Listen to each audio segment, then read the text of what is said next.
Hello, beach friends. My name is Charmin and I love the beach. So much so, I decided to make my full-time job going to the beach and learning about what all I'm finding there and then making videos about my excursions and sharing them with you. Now, my background is in get her done and sarcasm, but I do have a certification as a Florida Master Naturalist. So hopefully by the end of this video, you will have learned a little something new about Florida beaches. Today, eventually, we will be going over to the very south tip of Marco Island, a place I like to call a little slice of heaven. And because it's summer, we may need to adjust our expectations just a little bit. The treasures are still here, but they're just found by those willing to take their time and enjoy the hunt. Oh, a lettered olive. The olives we have here in Southwest Florida, yeah, they're just pretty much perfect. Shiny, pointy, not all of them, but many of them, which makes them somewhat hard to resist. Oh, fish, clear water, fantastic. Like bobbing for apples, except we're going to get seashells. A lightning well, a piece of a lightning well, about 15% of a lightning well. That's okay. Hopefully we'll find a complete one. All right, I've got some tools now. I was thinking I might snorkel, but if I don't have to, I can use my bucket. And the bucket helped me find a juvenile fighting conch. It's a cool little black tip on it. That's pretty cool. And we will see a couple of adults for sure in a little bit. And here an auger. Oh, that's fantastic. Oh, that's nice. Yeah, no hermit crabs. I'm just making extra sure. When you're shelling in the water, just got to make sure that nobody else has claimed the shell before you found it. So that one is safe. Oh, look at here, a calico scallop. Fantastic. We've already found 5 different species of seashells. And if you're ready to see what else is out there for us today, let's go to the beach.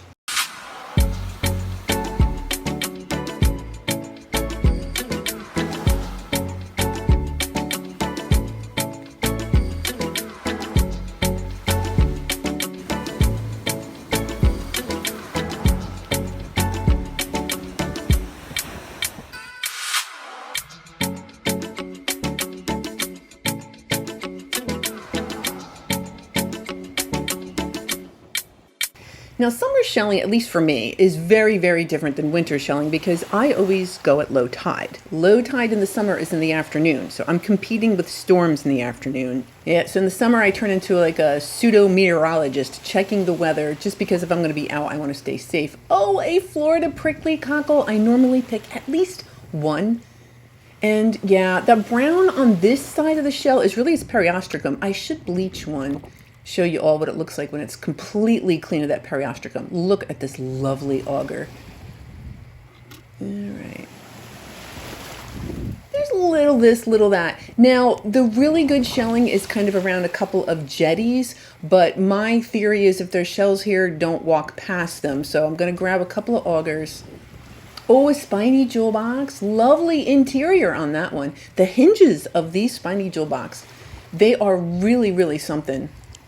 Yeah, I mean, it'll get trashed if you put it in bleach, but they do tend to really have some oomph to them. So I'm going to cross over a couple of jetties before I can get to my little slice of heaven. Now, this is a great shell pile. For me, I've seen these shells. These are ponderous arcs. These are crossbarred Venus clams. See, I'm coming at low tide. It's 88. It feels like it's 99. That's the other. Well, summer in Florida. It is what it is. Oh, lovely fighting conch. That looks like a bristle worm or something else. Kind of get a hold of that. So pretty much anytime you see any kind of like imperfections like those in shells, it was created by another critter, which is just so interesting. All right, an apple murex, it's seen better days. A little bit of beach stuff, a little bit of pock marks. Yeah, still an apple murex though. That probably will be left for a hermit crab. All right, I do see weather way out in the distance, but for now, all is well. I'm getting around this last jetty before I get to that little beach I like so much. Now, this is at least to me, it's very interesting. This is a sunray Venus clam, and the drill hole in it was done by a shark eye. Shark eyes have a counter-sunk hole, so I know for certain that that is what ate that little sunray Venus clam. Yep, this creature right here, this shark eye. Yep, that shell has seen better days. Oh yeah, fighting conchs. So it's a real struggle for me because I love them. So to try to not get distracted, I'm practicing right now. Don't get distracted by the fighting conchs. See what else might be here. Or I would totally miss everything else. Yeah. That was an apple murex. So I'm trying to see what else is here other than, because I do love the fighting conchs. I see pieces of lightning whelks, likely literally just pieces. Look at that olive. Oh, and this one, yep, pointy and shiny. Yep, apparently, okay, so that one wasn't shiny. You can literally feel the shininess, which is pretty cool. Yeah, another lettered olive, beautiful. Okay, I do suspect I'll find a couple of fighting conchs here. Let's see what we got. Oh, a pear whelk, but I don't consider shells like this like uninhabited. There's a tricolored anemone, a couple of them on this shell. So something like that, I leave at the beach. Yeah, hermit crabs, the anemones, sometimes there'll be slipper snails kind of stacked on shells too. So yes, other things use the shells and I keep the completely empty, clean ones. Oh, now that could have been a horse conch because I was here at this very beach and yes, look what I had found. So when I found that yeah, I thought maybe, but no, alas, it is literally just a piece. But that's one of the things I love about shelling. Like, you just don't know. Okay, we're going to pick up this piece of glass. So I could find like nothing all day and then all of a sudden a giant horse conch.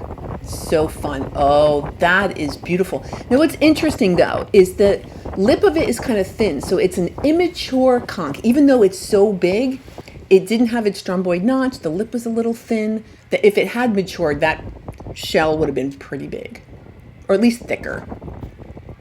A broad rib cardita, speaking of thick shells. Isn't that pretty? And sometimes the ribs on it will look beaded. Yeah, I just think they're cool.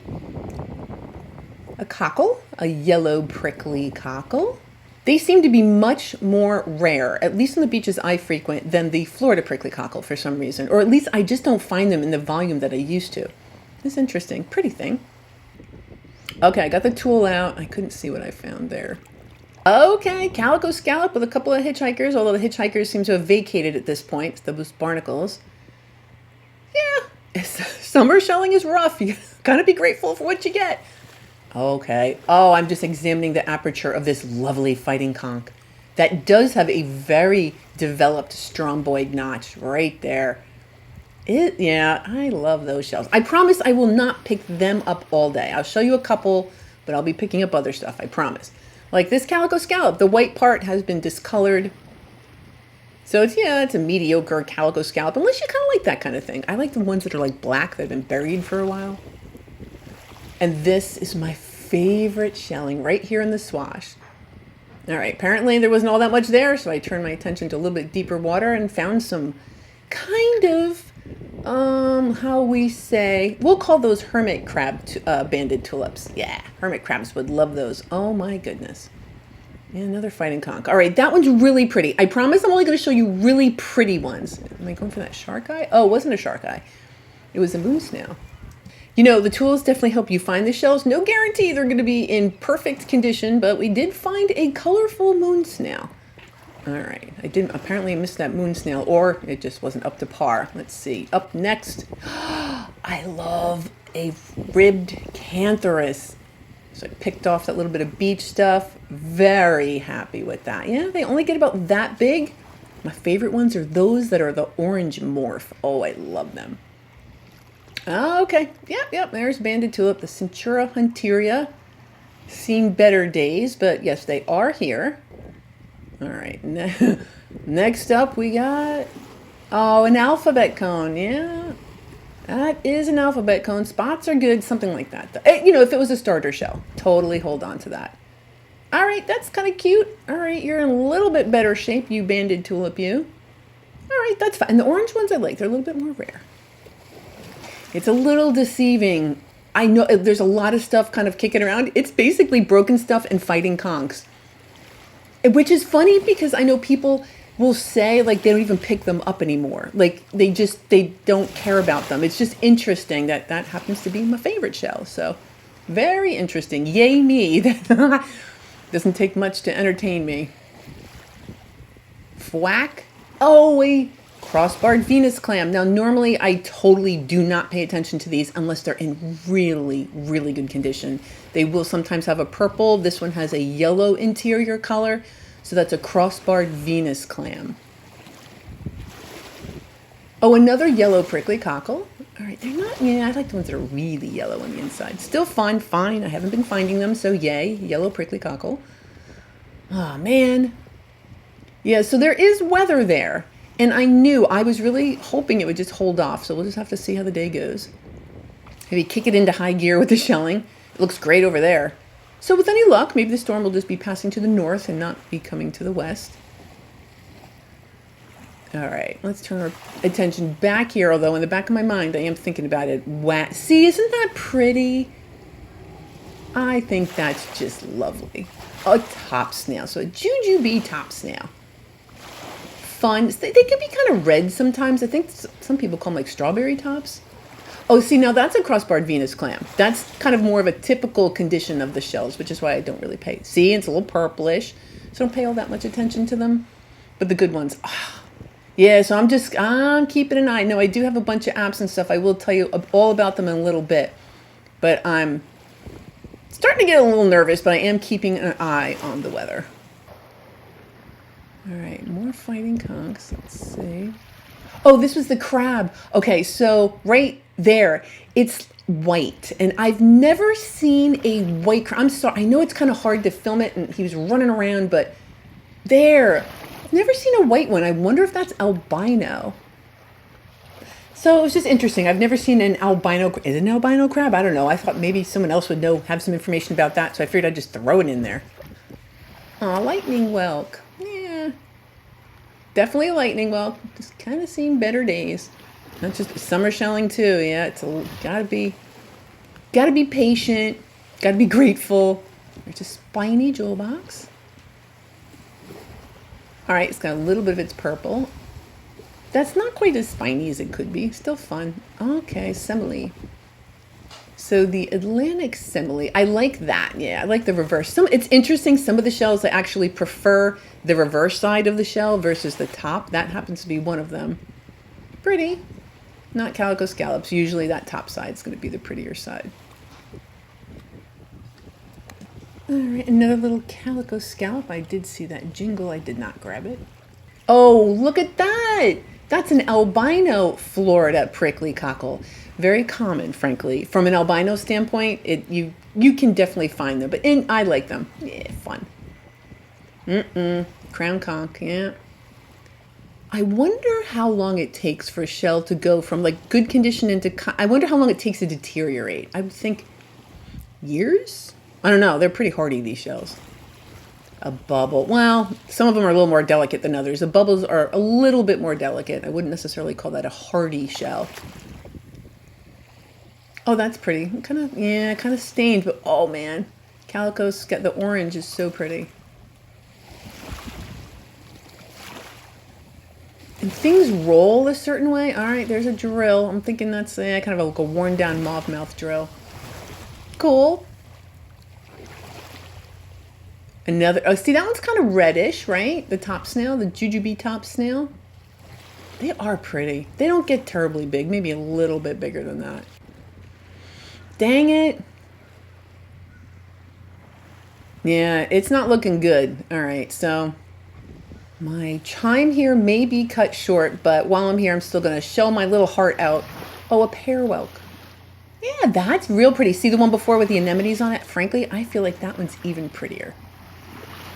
So that is a very nice pear whelk. I love the cantharus. This is the other one. This is a tinted cantharus, and I like them both. I think they are both swell, and that is actually in really good condition. A cool tinted cantharus. All right. Yeah, the English muffin of the sea with its nooks and crannies. The apple murex, fun. It's a little broken. Another pear whelk.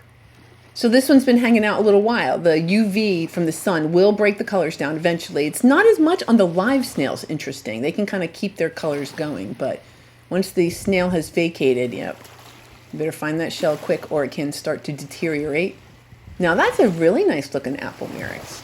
Yeah, you can really see the nooks and crannies there. The Philonodus pomum. Lovely. And, oh, a colorful moon snail. Yeah, a little bit better in condition than that first one was. Yeah, that's kind of fun. You can also call that a gaudy nautica, and you would not be wrong. Now, most of the time I am here looking for seashells when I make these videos, but every now and then I do like to pick my head up and just breathe in gratitude. So I'm going to be quiet and let you have some beach time.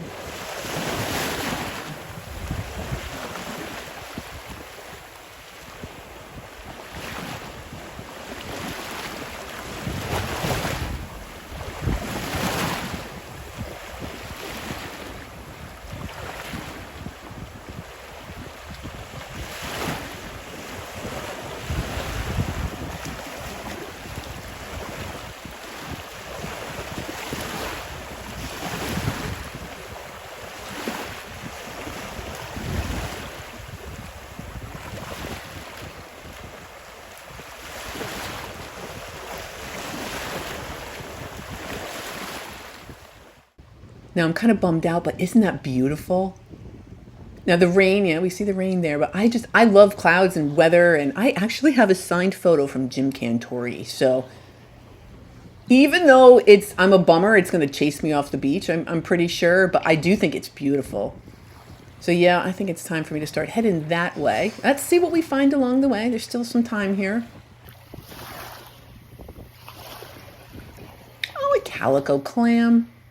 I feel like that's like a designer clam. Like if you just put like a little gold flecks on it, like it literally would be like a high-end shell, even though the name of it is a clam. I think it's really pretty, the calico clam.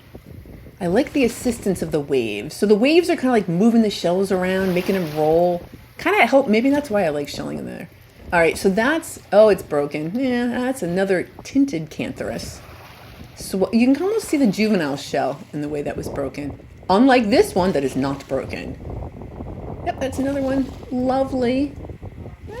Yeah, it's been hanging out. It's got a couple of pock marks, but it's still pretty shell. Okay, in summer, there's another moon snail. Let's see. Oh, yep. Well, it is a moon snail. Not in perfect condition, but it still makes the hunt fun. You know what I mean? Like, it's okay if you don't come home with a giant bag of shells. It's just the hunting part. Oh, that's pretty. It's pretty worrisome. And as much as I would have loved to have stayed longer, the beach always gets the final say. So I'm not going to be able to, this is not what I planned, but you got to be flexible in summer because that's just the way it goes sometimes. That is a nutmeg. So at least we scored one of those as we're at least heading toward the exit of the beach. I don't want to hang around too much longer. There is an ibis. You know, ibises are so fun because you'll see them in flocks on golf courses and you'll see them here at the beach. They're very opportunistic. It's probably looking for little crabs. Maybe some sand fleas. I don't know what you call them in different parts of the country, but yep, so that is a white ibis. Fun little bird. Oh, is that a true tulip? It is. Is it broken? It's not. Oh, isn't that pretty? Oh, maybe there was a tiny, yeah, that's lovely. A lovely true tulip. Now, I have visited this beach before where one of my beach friends was staying at the condos behind us, so I had special access. This time, I'm going to need to walk back to my car. But the reason I came to this beach today is because my car was relatively close to my shelling location, so on a day where the weather's kind of iffy, I am not going to go off to a place where I'm going to walk, 3 miles from my car because I'm just going to be way too exposed. Rose petal tellin. Yep. Yeah, I might slow down, not all that much, but yep, we got a rose petal tellin. Yeah, I got exit on the mind at this point. Oh, there's another banded tulip. Yeah, well, they're here. Yeah, it was not a great banded tulip day. Now, what I was thinking here's some rocks, and I had been on the East Coast, I'd been to the Bahamas, and there were nerites all over the rocks. Here, nothing. Now, then I thought, well, it's probably the wave action. Like, it's very, very active, and I imagine the snails don't want to get, like, battered all day, so that's probably why. So yeah, never seen a nerite on the west coast of Florida. If anyone knows where I can find them on the west coast, shoot. If anyone knows where I can find them on the east coast, I literally have one beat up nerite. Lately that's the kind of shell I've been hunting for. All right, we're going to snag our last calico scallop and a jingle. See, I think it's standards definitely change in the summer. And it's a good thing I picked up that Florida prickly cockle earlier, or I wouldn't be able to add it to the 17,000 that I already have. Now, I know our time on the beach today is being cut a little short, but I really don't want to be hit by lightning. Florida is known for its lightning storms, and sadly, on July 3rd of this year, a 51-year-old man was struck and killed on Fort Myers Beach, right in the area I like to beachcomb. So it was a tragic reminder for me that having a healthy fear of lightning is a very good thing. Now, I personally keep myself safe with an app called Lightning. It's the yellow box with that black bolt in it, and they do not sponsor this video in any way, sadly, but it's free, and I don't even have to think about it. I set the app up so if there's lightning within 10 miles, I get an alert, so I am always aware of the weather when it's out there. Now, this got me to thinking about how dangerous lightning really is, and I thought I would compare lightning to shark attacks, since they're both beach related. Now, in the US last year, 21 people perished from lightning strikes here in this country, compared to worldwide the number of 12 people who perished from shark attacks. Now, I know lightning doesn't feel dangerous, but here in Florida, I suggest you take lightning very seriously, and when thunder roars, go indoors. As I look back on today's visit to Marco Island, I think the biggest lesson is the one the beach teaches over and over again: patience. Nature sets the schedule, and that's part of what makes every beach day different. We never know exactly what we're going to find or how the day is going to unfold, but there's always something worth noticing along the way. In addition to shells, I noticed a little bit of garbage, only 0.7 ounces, but it does add up. In total, I've been able to remove a little over 93 pounds of garbage from different beaches. Now, I know this looks a little slim, but there's actually 27 different species here. We have fighting conchs, we have some juveniles and the adults. We have that crossbarred Venus clam, we have the bubble, the spiny jewel boxes, the lettered olives, the augers, the yellow prickly cockle, there is a yellow scallop there. There's some top snails, the calico clam, the sunray Venus clam. There's more of those calico scallops. There is semiles, broad rib carditas, the jingle, the pearwhelk, the apple murex, the colorful moon snail, the Florida prickly cockle, and the albino prickly cockle. We have some dark serifs, the rose petal talon, and here is a nutmeg, the ribbed cantharus, true tulip, and then some tinted cantharus. So it wasn't as I planned, but you know what? I am not going to complain. I got to see those beautiful cloud formations, and I made it home safely. So you know what? I'm going to consider that a win. And Patreons, thank you so much, everyone, frankly. Thank you so very much. However, on Patreon, I sometimes ask for feedback. I give you some sneak peeks. I tell you a little behind the scenes kind of stuff. So I am a little more active on Patreon these days. And if you want to get in on the action, there is a link in the description box below. Now, I have a hankering to kind of find different shells. So next week, we're going to head over to the East Coast. Again, I know it's summer, but you know what? The specimens theoretically will be different. And even the common things over there, I kind of get excited about. So we're going to head over to the East Coast next week. Until then, I hope you have yourself a wonderful week, and I'll see you again next Sunday.